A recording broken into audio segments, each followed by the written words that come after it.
guys! Welcome back to my channel! Today, gagawa tayo ng ube cheese buchi. Napakadali lang nito kaya simulan na natin sa mga ingredients. Ito ang mga ingredient na kakailanganin natin.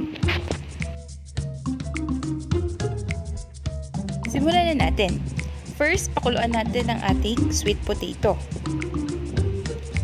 Habang pinakukulo ng sweet potato, maglagay tayo sa isang malaking bowl ng 2 cups of glutinous rice. Afterwards, lagyan natin ito ng 1 1/2 cup of water. Paunti-unti lang po ang paglalagay ng tubig. I-adjust nyo lang po siya hanggang sa mabuo na po ang ating glutinous rice or glutinous flour. So yan, masahin lang po natin ito gamit ang ating malinis na kamay. Afterwards, ayan, buo na ang ating glutinous flour. Step, after pakuluan ng ating kamote, luto na ito after 15 minutes.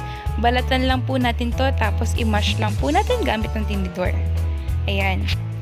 After mashing the sweet potatoes, lalagyan po natin to ng 1/2 cup of evaporated milk or fresh milk. Depende na lang po sa inyo. Ayan, 1/2 cup lang po. After putting the milk, i-mix lang po natin to, tapos lagyan po natin ng 5 tablespoon of sugar. Afterwards, i-mix po ulit natin to. After mixing it, ilalagay naman po natin yung 1 cup of all-purpose flour. Yan. Kaya dinamihan natin yung sugar para po mag-balance kasi tatabang pa po ito pag lagay natin ng flour. So yan, magbabalance lang po yung taste niya. Kaya po natin nilalagyan ng flour para magbuo-buo na po siya or pwede siyang makapag-hold ng shape.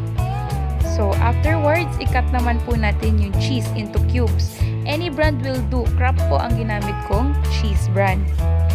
So yan, ika-cut lang po natin into small cubes.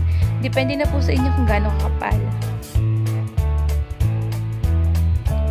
So after cutting the cheese, pwede na po natin itong i-mold. So yan, po-form lang natin ng circle yung mga ube base natin or yung pinaka-kamote natin.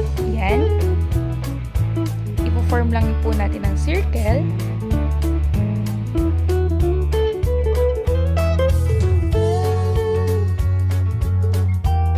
After natin ma-form lahat into circle, pwede na po natin lagyan ng cheese sa loob.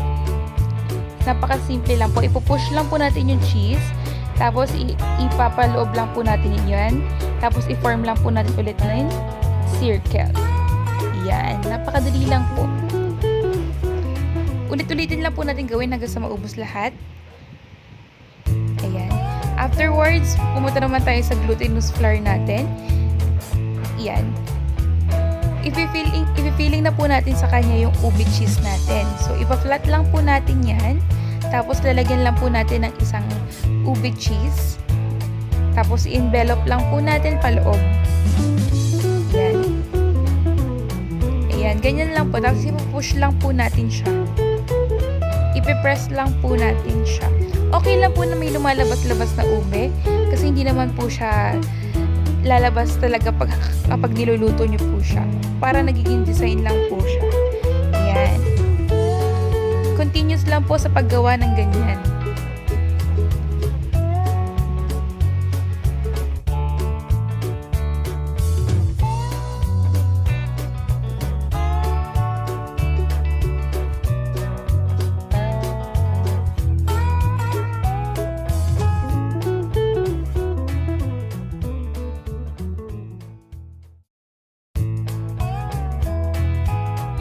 Na ma-fill na po natin sa glutinous flour ang ating mga ube cheese, ilagay naman po natin ito sa ating sugar.